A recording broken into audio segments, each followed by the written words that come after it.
చూడండి ఫ్రెండ్స్, ఇవి చూసారా? అంశాలా బాతులస్ని అమ్ముతారా? అమ్మమ్మ అన్నారే, అమ్మమ్మ అన్నారు. చిన్నపిల్లలంట అవి అంతంత ఎలా ఉండే చిన్నపిల్లలు అంటారు. అప్పుడు ఇప్పుడు బాగా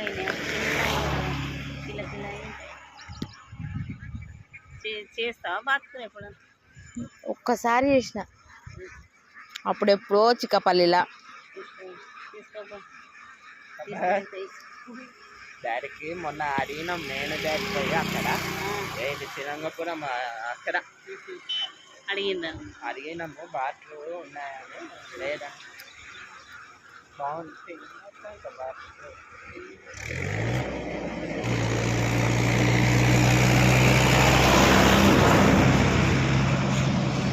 అన్నీ తీసి పెట్టుకుంటా నేను.